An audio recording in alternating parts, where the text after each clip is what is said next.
मराठी प्रकाशन व्यवसायातील एक खूप मोठं नाव म्हणजे दिलीप राज प्रकाशन.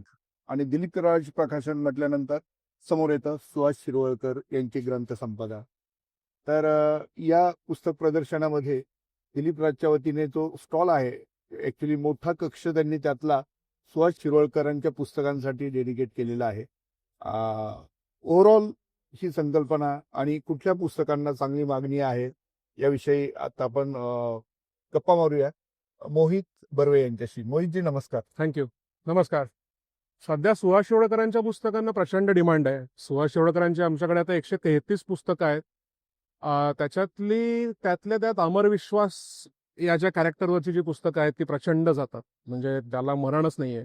दुनियादारी, समांतर ही पण प्रचंड जातात. जी त्यांच्या सामाजिक कादंबऱ्या आहेत त्या आजकाल थोड्या कमी जात आहेत, पण फिरोज आणि दारा बुलन या कॅरेक्टरच्या पुस्तकं आम्ही त्याच्या रिवाईव्ह आवृत्त्या काढतोय, म्हणजे ज्या लुप्त झालेल्या होत्या त्या आवृत्त्या आता परत काढतोय.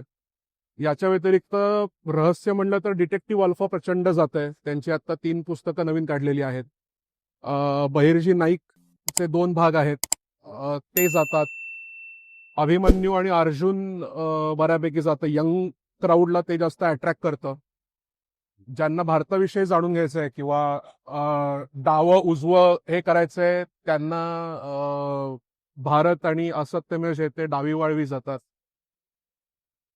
ज्यांना चरित्र वाचायचे त्यांच्यासाठी चर्चिल आहे, आनंदीबाई आहे. आणि आता हे दुनियादारी ही जी आहे सुशींची सर्वाधिक लोकप्रिय समजली जाते अशी ही कादंबरी, तिचं आपण कितवी आवृत्ती आहे? याची ही 21वी किंवा 22वी असणार आहे. माझ्या मते 20वी आवृत्ती आहे.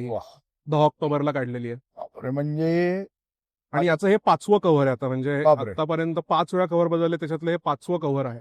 काय विशेष काय कारण असेल? ऍक्च्युली कारण म्हणजे खूप 10-10 वर्ष एक कव्हर चालू होतं. म्हणजे आधीच्या याची पण आवृत्ती माझ्याकडे आहे दाखवायला गेलं तर, पण तो एक आम्हाला खूप फीडबॅक येत होता की तुम्ही जे केलेलं कव्हर तेवढं न्यू झालेलं आहे, आता जरा थोडंसं परत लेट्स गो टू रेट्रो. पण अजूनही त्याला तेवढा दुनियादारीला अजूनही आहे. म्हणजे जर तुम्ही वाचलं असेल, तुम्ही पास ऑन कराल की तुमच्या मुलामुलीला की अरे दुनियादारी नक्की वाच. पास ऑन करायची गरज पडली नाही, कारण मुलांनी एकतर स्वतःहून आणलं, दुसरं आणि आमच्याकडे जे होतं ते ढापलं गेलं. त्याच्या एक्झॅक्टली याच्यामुळे नवीन नवीन म्हणजे वयस्कर लोक येत आहेत, म्हणतात की आमच्याकडे आहे जुन्या आवृत्त्या, पण आम्हाला नवीन शिरवळकरांची तीच तुम्ही बदललेली कव्हरांवाली आवृत्त्या विकत घ्यायच्या आहेत.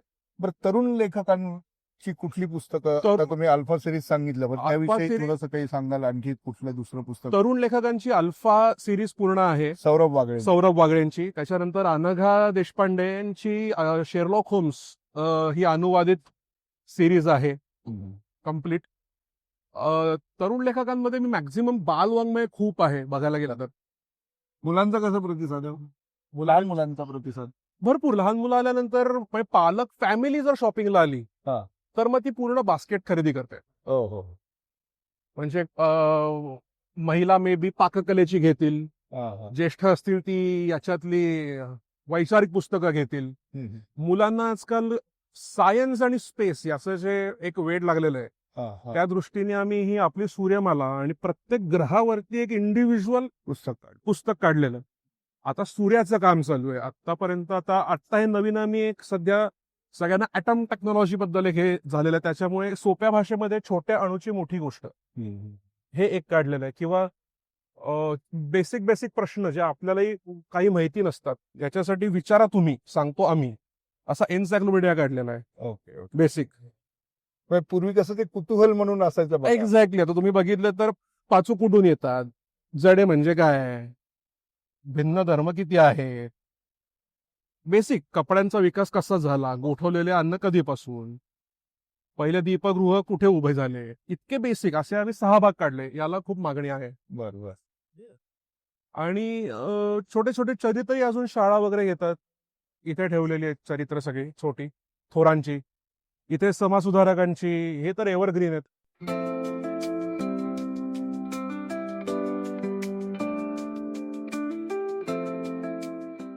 इंग्लिश देखील आपली इंग्लिश ही बाहेरच्यांची आहे, माझी नाही आहेत. याच्यातले बऱ्यापैकी हक्क मी घेतलेले आहेत. जसे ते तिकडे ठेवलेले आहेत. झेप सिरीज आहे, ती ओरिजिनल इंग्लिश होती.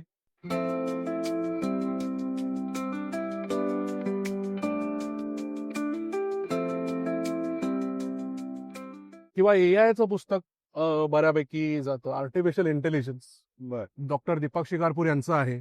आणि संसगिरींचं, कारण त्यांना आत्ताच ते गेले दुर्दैवाने आणि ते आता आहे. त्यांची खेलंदाजी आणि चॅम्पियन क्रिकेट ही त्यांची शेवटची 2 पुस्तकं होती हम्म, हम्म, हम्म. आणि ती फार जातात. त्यांच्या आठवणीमध्ये त्यांचा अजूनही वाचक वर्ग भरपूर आहे. आणि हा सगळा वाचक वर्ग जसा लेखकांना जोडला गेलेला आहे तसा दिलीप राज प्रकाशनाला देखील जोडला गेलेला आहे.